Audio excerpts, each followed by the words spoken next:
আসসালামু আলাইকুম দর্শক, সবাইকে স্বাগতম।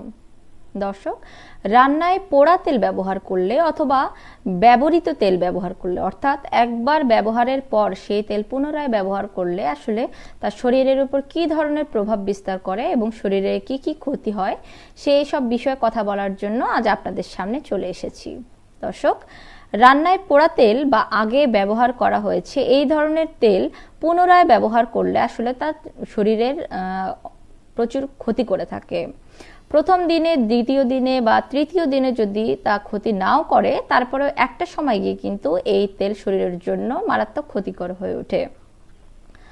খরচ বাঁচাতে বা অপচয় কমাতে অনেকেই কিন্তু কোনো কিছু ভাজার পর অথবা কোনো কিছু রান্নার পরে, বিশেষ করে কোনো কিছু ভাজার পরে যেই তেলটা বেঁচে যায়, সেই বেঁচে যাওয়া তেলটা অথবা সেই পোড়া তেলটা কিন্তু পুনরায় রান্নার কাজে অথবা কোনো কিছু ভাজার কাজে কিন্তু ব্যবহার করে থাকে। তখন সেখানে মুক্ত মৌল তৈরি হয় এবং সেখানে টক্সিন তৈরি হয়, অর্থাৎ সেখানে এক ধরনের বিষক্রিয়া কিন্তু তৈরি হতে পারে। সব ধরনের তেলের একটা নির্দিষ্ট স্মোক পয়েন্ট রয়েছে। স্মোক পয়েন্টটা হচ্ছে যে তাপমাত্রায় সাধারণত সেই তেলটা ফুটতে থাকে। পোড়া তেলে আগের তেলের চেয়ে, অর্থাৎ স্বাভাবিক তেলের চেয়ে স্মোক পয়েন্টটা কিন্তু কম থাকে। অর্থাৎ স্বাভাবিক বা প্রথমবার ব্যবহারের ক্ষেত্রে একটা তেলের স্মোক পয়েন্ট যা থাকে, সেটা দ্বিতীয়বার ব্যবহার করলে, অর্থাৎ একবার ব্যবহার করার পর পুনরায় সেটা ব্যবহার করলে সেটার স্মোক পয়েন্ট কিন্তু অনেকটাই কমে যায়। অর্থাৎ দ্বিতীয়বার তেলটা ব্যবহারের ক্ষেত্রে খুব অল্প তাপমাত্রাতেই কিন্তু সেই তেলটা ফুটতে থাকে। গবেষণায় উঠে এসেছে যে এভাবে স্মোক পয়েন্ট কমে গেলে সেই তেলটা কিন্তু ব্যবহার শরীরের জন্য মারাত্মক ঝুঁকি, সেই তেলটা মারাত্মক ক্ষতিকর হবে।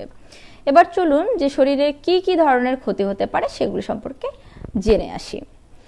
শরীরের স্বাভাবিক কোষে কার্সিনোজেনিক তৈরি হয়, তাই ক্যান্সারের ঝুঁকিটা কিন্তু বেড়ে যায় এই তেল খেলে। অ্যাথেরোস্ক্লেরোসিস হতে পারে, ফলে শরীরে ক্ষতিকর কোলেস্টেরলের মাত্রাটা কিন্তু বেড়ে যায় এই তেলের কারণে। তাই ধমনীতে স্বাভাবিকভাবে রক্ত চলাচল কিন্তু করতে পারে না, সেখানে ব্যাঘাত সৃষ্টি হয়, আর যার কারণে হার্টের বিভিন্ন রোগ হতে পারে, হার্ট অ্যাটাক হতে পারে এবং স্ট্রোকের ঝুঁকিও কিন্তু বেড়ে যায়। আলঝেইমার্স এবং পার্কিনসন্স ডিজিজের ঝুঁকি কিন্তু বেড়ে যায় এই তেল আসলে খেলে। কোষের আরএনএ ডিএনএ গঠনেও ক্ষতিকর প্রভাব রাখে এই তেল। এছাড়া এই পোড়া তেল বা একবার ব্যবহৃত তেল দ্বিতীয়বার ব্যবহার করে খেলে অ্যাসিডিটি হতে পারে, বুক জ্বালাপোড়া করতে পারে, খাদ্যে বিষক্রিয়া হতে পারে, যার কারণে আসলে বমি হতে পারে, পেটের সমস্যা হতে পারে, পেট খারাপ হতে পারে। আর এছাড়া এই পোড়া তেলে খাবার রান্না করলে বা ভাজলে সেখানে কিন্তু একটা বাজে গন্ধ কিন্তু তৈরি হতে পারে। তো যাই হোক দর্শক, আমরা জানলাম যে আসলে পোড়া তেল কতটা ঝুঁকিপূর্ণ আসলে স্বাস্থ্যের জন্য। আমাদের সবসময় উচিত এই তেলটা আসলে অ্যাভয়েড করা। প্রথমবার ব্যবহারের পর তেলটা আসলে দ্বিতীয়বার ব্যবহার করা উচিত না। বেঁচে যাওয়া তেলটা বা এই পোড়া তেলটা কিন্তু আসলে ফেলে দিতে হবে। তা না হলে আমাদের স্বাস্থ্যের জন্য সেটা মারাত্মক হুমকি স্বরূপ হতে পারে।